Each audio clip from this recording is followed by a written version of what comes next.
Do you want a link? Sure. Send it out. Tweet it at me. I'll get that for you. We're not gonna have anybody watching until we get a link out. So Nope. what I'm gonna do is I'm gonna click out of some of my tabs here. I'm gonna send that on Facebook.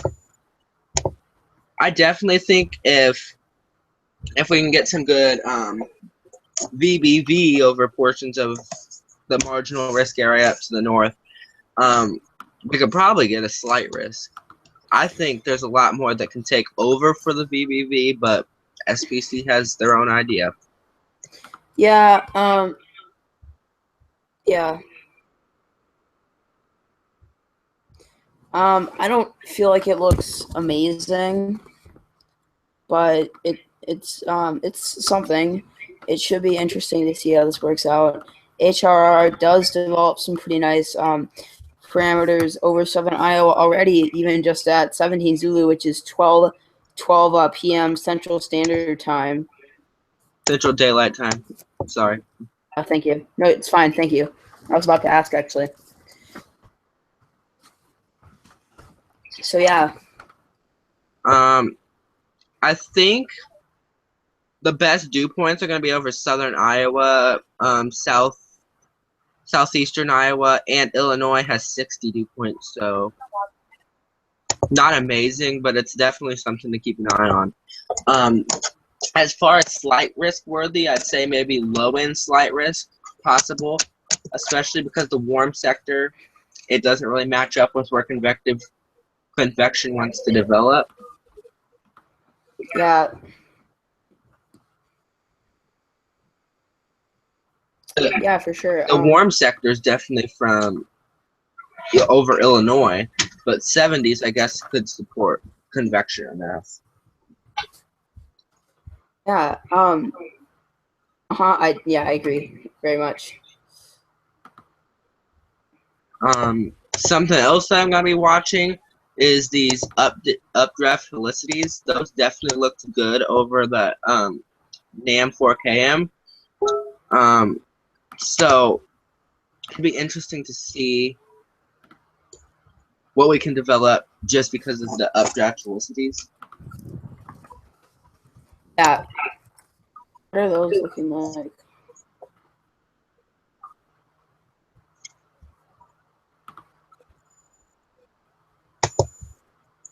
Interesting. The HR does not do Cape. Is it? I think we're gonna especially be watching Eastern Iowa. I think at this point, Eastern Iowa, Western Illinois, the typical bust country so far this year. Eastern Iowa is the tornado country. That's not bus country. Yeah, well, it has been so far this year. Other than the northern portions where you caught that shove cloud or whatever north of Davenport or something. East of Clinton.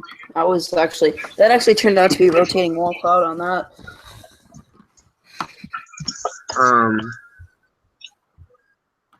We've had no good outlooks this year. I'm gonna say that straight out. And after talking to Greg Dio yesterday, I was telling him how every slight risk this year has been a bust, and he said, and he was talking about how sometimes it's just like weird in the storm prediction center. But he said that I asked him, I said, darn it, hopefully June does wonders. Haven't seen a single severe or tour warning this season. He said, like I mentioned, you need to attend OU, that's about colleges and stuff, so that you can be in the epicenter of the action still a bit early for much in that region. And then he said things will probably pick up there in June. So. Yeah. My Wisconsin, well, it's not my group, but the Wisconsin weather group that I'm a part of, Hunter Anderson, Justin Poublon, those guys, they agree. They think we're going to have some sort of localized outbreak in June in Wisconsin. and they're usually pretty darn accurate. So, yeah. I think we're looking across tri-state from Wisconsin, Iowa, Illinois to Missouri, Iowa, Illinois. Those are all tri-state areas. I think those are all going to be some sort of epicenter for something in June. Yeah. June. Last year, May was a good month, but this year I think June's going to lean towards the more action month. I think we're going to have just a fabulous summer. Yeah. I definitely think we haven't had sufficient ingredients so far across the Midwest at all, because that one bust moderate risk, that was terrible, and yeah, La Nina's in place. I'm going to tell you that right now. They figured that out. La Nina's in place, so that's why we're getting all these 80 temperatures for sure, because you can definitely see that on model runs too. Oh, it's pouring right now where I am. Nice. It's a bust rain. Yeah. Yeah, there's not much really going on where I am. Everything's all southwest of me, like where you are.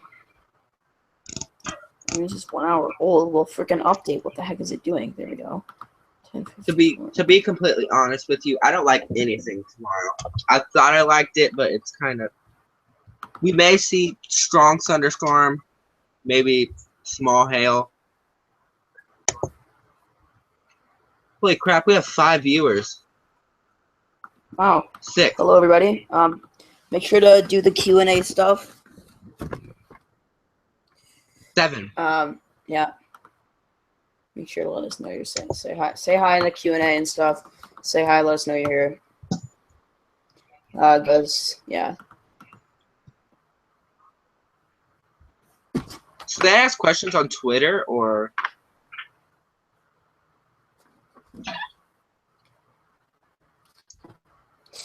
Yeah, you can do that too. Have them give questions on Twitter.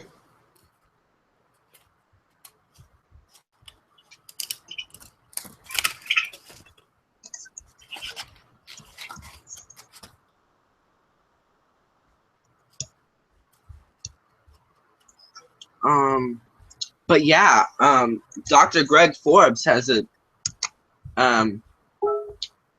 he has a TourCon of 3 tomorrow, and Tuesday, he's also watching Tuesday. What you got Tuesday? I have no clue what's going on Tuesday, but he has a 4 TourCon up for Tuesday. I don't know where. Hold on. I need to look at this more thoroughly. Yeah, he's got 4 TourCons up, I think. Holy crap. Over northeastern Iowa, he has a 203 TourCon. What? He has a 203 TourCon. What do you mean?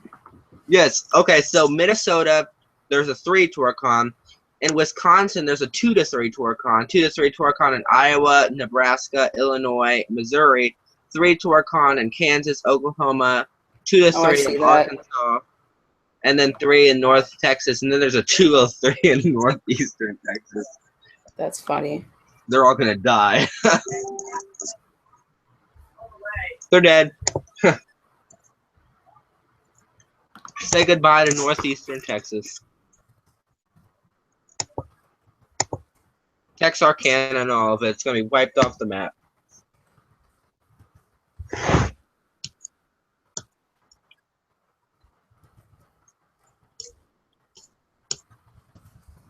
Let's see.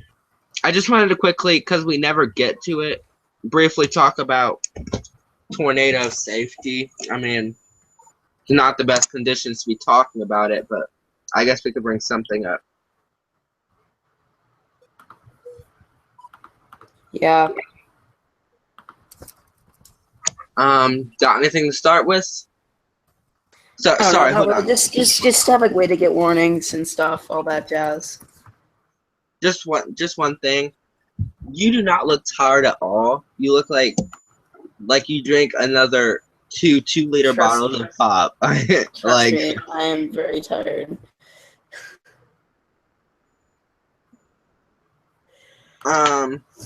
Talking about weather makes me happy though. Let's see. Okay, we have a lot to talk about. I mean, it's not gonna take like four days, but. Who's viewing? What? Who's viewing? Two viewers. Okay, so about tornado safety. Let's just basically talk about, like, I mean, I know how they're getting all these new warning systems. Yeah, be right back, dude. Okay. So they're getting all these new warning systems and stuff. Yeah. I might have to go pretty soon. Sorry. Before you go, wait. Does your Wi-Fi still turn off? Yeah. Dude, that sucks for you. I'm so sorry. That's okay. Yeah, it does kind of suck. Oh my god. I don't know what I'd do if my Wi-Fi turned off, I guess. Yeah.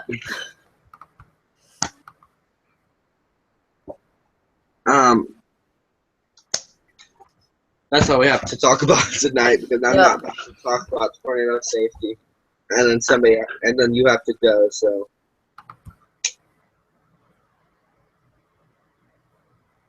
All right. So thanks guys for watching. We'll talk to you guys later.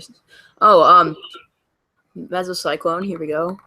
Mesocyclone has a question. What do you think about the pattern coming up to June, July? Mesocyclone. We were just talking about that earlier in the video. We think it's going to be very active.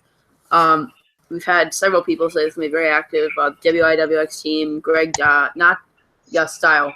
Jeez. Greg Dial from the SPC, a lot of people. So, yeah, I think it's going to be very active. What I think, I just want to say this question, answer it. CFS models show us especially over portions of the Midwest. I'm talking Great Lakes region all the way to Mississippi River Valley, all the way up northward, and not as much as the high plains, but especially a great deal of the Midwest area is where CFS is showing 5,000, 6,000, 7,000 CAPE that's calling in. Wait, CFS doesn't do CAPE, do it? Does it? Jeez. Yes, on COD. Oh, really? Yeah, it does surface-based CAPE. Alright, guys, I'm gonna go to the any reasoning behind it. Ouch, Mezzo. Yeah, no, not really. Just from what I've been hearing around, and like Calvin said, CFS is looking very good, which is just one model. I'm really not skilled enough to talk about long-term patterns and stuff, but your best bet is to talk to me. I'm the long-term genius. I mean, not genius, definitely not genius, but I know a lot about long-term. I definitely know a lot about long-term. Yeah, this is definitely patterns that are going to be stationed across the Midwest. It's just pattern after pattern after pattern that just affects the Midwest. And it looks like most of it's going to be coming from the north. Like, we've got 14 SCP that comes down eventually. Yeah, this is going to be a very active June. As far as July, we can't tell yet, but as far as an active June, I think we're in for a surprise there.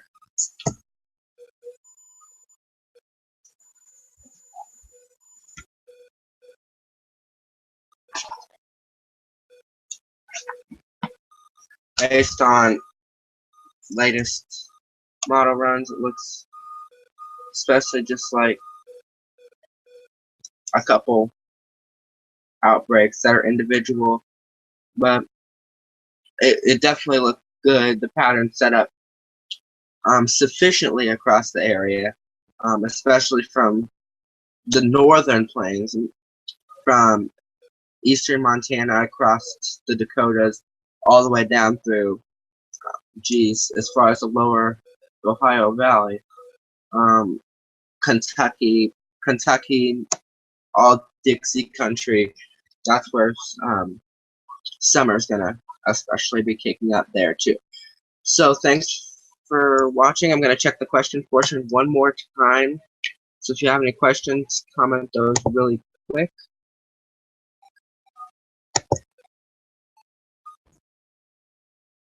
If I can figure this out. Yeah, that's not good. Anyway, I don't have the question portions right now, so that's not good. Anyway, active summer across the northern plains, across the Midwest. That's where the active summer is going to be. And then we're going to have that gradually turn into winter, of course, which is bad.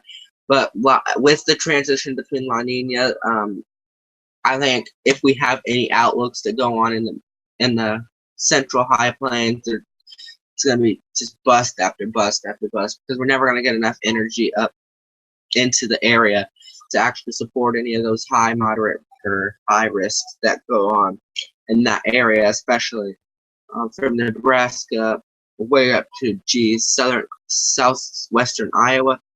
We just won't have enough energy to support anything in that area. But as far as we go, California, point across the Rockies, and then skip the high plains, but from the Mississippi River north and south, Dixie country, it's going to be a very active summer, especially because we're going to have enough energy to support that, the energy that didn't happen to push in this spring. But that'll definitely be a force for the Gulf of Mexico, warm, moist air to be brought up into our area. It'll just be, I can't call it tornado outbreak, but I can call it event after event after event, where we have just maybe some violent tornadoes. There will definitely be tornado outbreaks, because there always is, but it's definitely going to be hail. There's definitely going to be hail. There's always hail. There's going to be wind. Along with that, there's going to be some lines. There's going to be some derechos. But there's definitely going to be all different storm modes that go on this summer, especially because the energy from the Gulf of Mexico has had time to just seep its way up on the Mississippi Valley. So that's my predictions for this upcoming summer. If you have any questions, you can just tweet me or something. But if you want to tweet Isaac, he can shoot those tweets to me. But thanks for watching anyway, and see you later.